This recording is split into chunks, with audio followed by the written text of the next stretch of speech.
Bueno, vamos a continuar con el sistema circulatorio. Ahorita vamos a hablar específicamente del sistema vascular y en este sentido vamos a distinguir las ramas principales primero eh, de la aorta, ¿sí? Y posteriormente iremos distinguiendo también ramas terminales que van a ir a perfundir a los órganos que se encuentran en las distintas cavidades corporales. Ya sabemos a nivel anatómico que tenemos dos vasos sanguíneos que salen, uno del ventrículo izquierdo, que es la aorta, ¿sí? Y el otro vaso sanguíneo que sale del ventrículo derecho, que sería la arteria pulmonar, que en su base, ¿sí? La vamos a conocer como el tronco pulmonar. El tronco pulmonar posteriormente se va a dividir en la arteria pulmonar derecha y la arteria pulmonar, perdón, esta es la izquierda, sería la arteria pulmonar izquierda y la arteria pulmonar derecha. Pero vamos a detenernos un poco a analizar las partes de la aorta. En este sentido, una vez que la aorta sale del ventrículo eh, izquierdo, ¿sí? Tiene una porción ascendente, ¿de acuerdo? Una porción que va hacia arriba que justamente se le conoce como aorta ascendente. Es una porción pequeña que de hecho parte de ella está cubierta por pericardio y que posteriormente se va a dirigir hacia atrás del corazón formando un arco justamente, una proyección en forma de arco al cual vamos a conocer tal cual como arco aórtico o callado de la aorta. Una vez que se forma este callado, vemos que la arteria aorta ahora está por detrás del corazón, ¿sí? Y va a seguir de manera prácticamente paralela el recorrido de la columna torácica, ¿sí? En este momento, una vez que termina el callado aórtico o el arco de la aorta, a la aorta se le conoce como aorta descendente, ¿de acuerdo? Y la aorta descendente la vamos a dividir en dos porciones.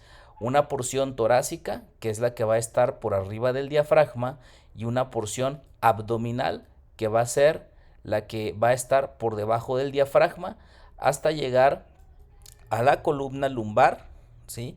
Vamos a ver si podemos ver aquí en el esqueleto. Si se fijan ustedes, aquí aproximadamente de L4, L5 tenemos una bifurcación, ¿de acuerdo? Entonces la arteria aórtica descendente en su porción abdominal llega entre aproximadamente L4 a L5. De aquí, la aorta, como dijimos, se va a dividir en dos arterias principales, que van a ser la arteria ilíaca común derecha y la arteria ilíaca común izquierda. Después hablaremos de esas ramas. Pero si regresamos aquí arriba, entonces vamos a darnos cuenta, ya dijimos que, bueno, antes de hablar de las ramas que salen del callado de la aorta, habíamos comentado que las primeritas ramas que salen de la aorta son las arterias coronarias, la derecha y la izquierda, a partir de los senos de Valsalva. Pero una vez que estamos aquí a nivel del callado de la aorta, vamos a distinguir tres ramas, ¿sí? Que van las denominamos una rama, una primera rama que va a estar orientada hacia el lado derecho y dos ramas posteriores que van a darnos el origen de dos vasos sanguíneos que van hacia el lado izquierdo. La rama que está del lado derecho y que sería la primera rama del callado aórtico la vamos a conocer como tronco brachiocefálico. Voy a quitar estos vasos, estas venas, para poder apreciar mejor el tronco brachiocefálico, que sería justamente este, ¿sí? El tronco brachiocefálico va a dar origen a dos arterias muy importantes. La primera de ellas, que va a ir hacia la cabeza, que va a ser la arteria carótida común o carótida primitiva, ¿de acuerdo?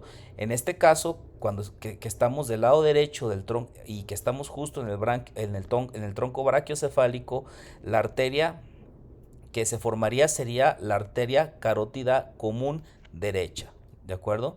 Y la otra rama del tronco brachiocefálico es la arteria subclavia, ¿sí? Que posteriormente se va a convertir, ¿sí? En la arteria axilar, como ya lo habíamos comentado en otras clases, ¿sí? Una vez que llega a la región axilar, a la fosa axilar, precisamente, que esa sería la zona anatómica, y posteriormente se convertirá en la arteria braquial. Por otro lado, en el caso de las carótidas, ahorita estamos en la carótida derecha, pero esta regla también aplica para la carótida izquierda. La carótida derecha, más o menos al llegar a nivel de la mandíbula, ¿sí? Como podemos ver aquí, ¿sí? Se vuelve a bifurcar.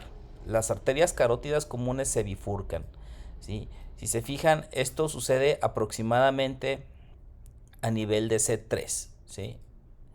C2, C3 aproximadamente. Esa bifurcación me va a dar dos arterias nuevas. Una arteria que se va a ir por dentro, ¿sí? Hacia dentro del cráneo, y otra arteria que va a irse por la parte de afuera de la cabeza. A esas arterias, a la primera, a la que se va a ir adentro del cráneo y que va a ser parte de los orígenes de las arterias intracraneanas que van a irrigar al encéfalo y que posteriormente ya veremos, ¿sí? Esa arteria se llama arteria carótida interna. Es decir, la arteria común se va a dividir en la arteria carótida interna, la que va dentro del cráneo, y se va a dividir en la arteria carótida externa, que se va a encargar de irrigar todas las estructuras de la cabeza y de la cara. Ahora, la segunda rama que se encuentra en el aquí a nivel del callado de la aorta, ¿sí? Van a ser vasos sanguíneos completamente independientes. Por un lado, aquí la rama intermedia va a corresponder a la arteria carótida común izquierda, que ya dijimos también se va a dividir en una rama interna y una externa, ¿sí? Y finalmente la otra rama del callado de la aorta va a ser la arteria subclavia izquierda, que también se convierte en axilar y posteriormente en arteria braquial.